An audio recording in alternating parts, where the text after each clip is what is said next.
السلام علیکم 6 کلاس کے طلباء طالبات،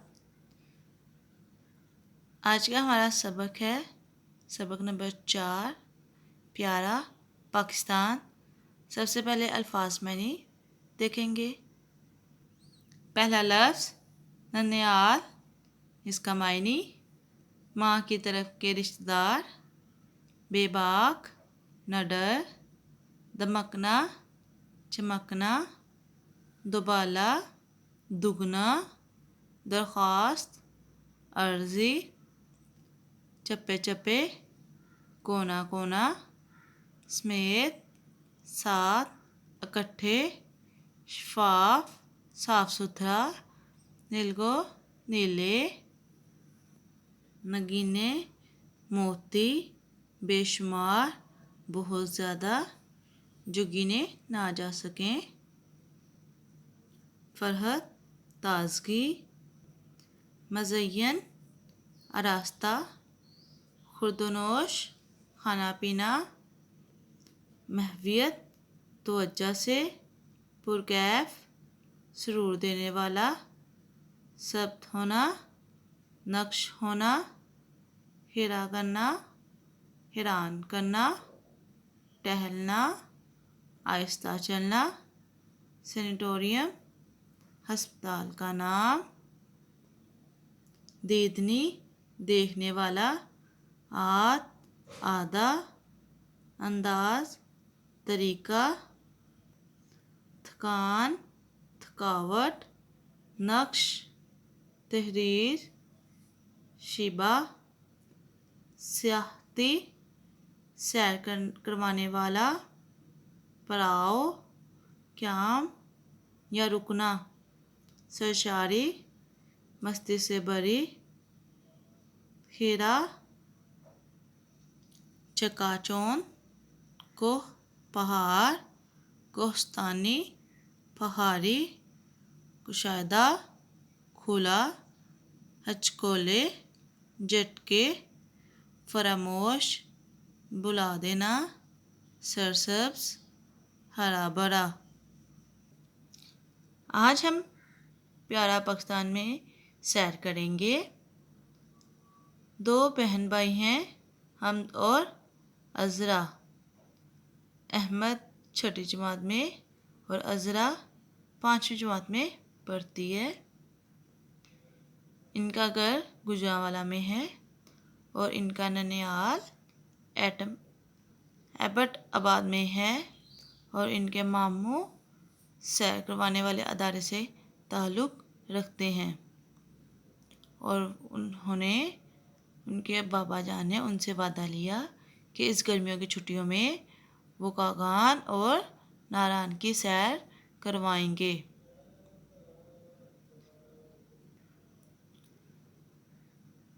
ارشد صاحب اس سے قبل بھی پہلے بھی اپنی جیب پر کاغان اور ناران جا چکے ہیں، وہ ان علاقوں کے کونے کونے سے واقف ہیں۔ مراد صاحب نے ان سے بھی ساتھ چلنے کی درخواست کی تو وہ خوشی سے راضی ہو گئے۔ احمد اور عذرا پہلے اپنے نانا کی طرف گئے، وہاں سے پھر اپنے ماموں کے ساتھ اگلے سفر کے لیے روانہ ہوئے۔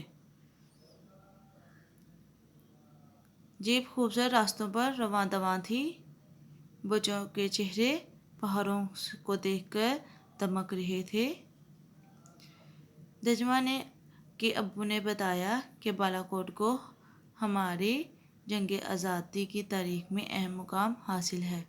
کس وجہ سے حاصل ہے کہ یہاں پر بے باک مجاہد سید احمد خان شہید بھی دفن ہیں۔ انہوں نے تحریک آزادی میں شروع کی تھی کشمیریوں کے لیے۔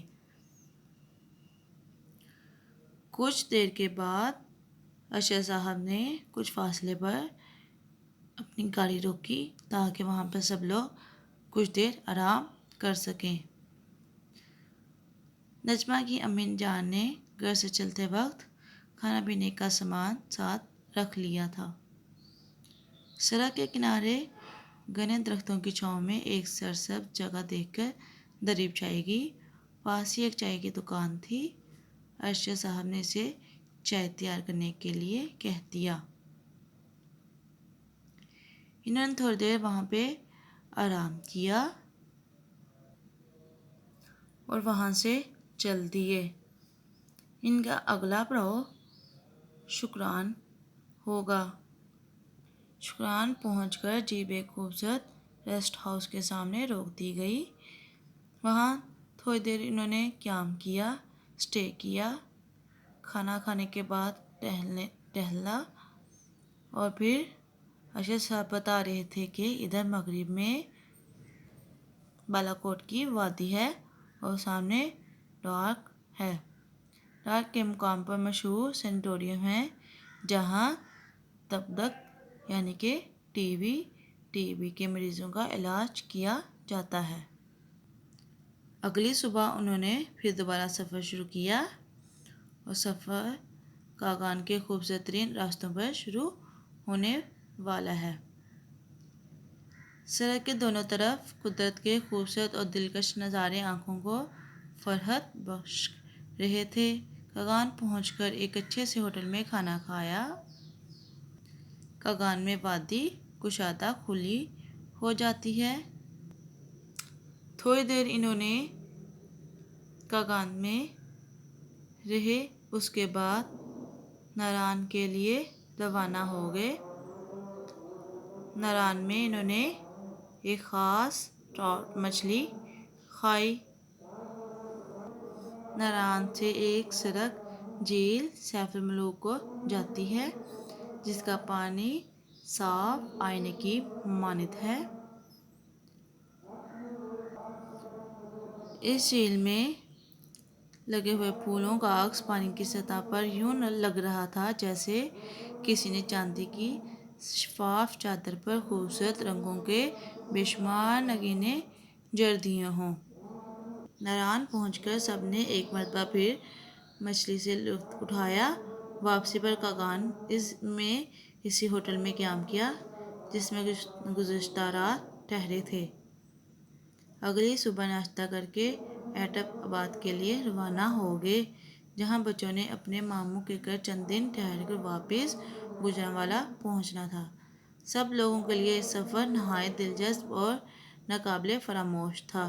یقیناً ان خوبصورت حسین وادیوں کی سیر کا نقش ہمیشہ ہمارے دلوں پر ثبت قائم رہے گا۔ اب ہم کریں گے اس کی مشق۔ پہلا سوال، درج ذیل سوالات کے مختصر جواب دیں۔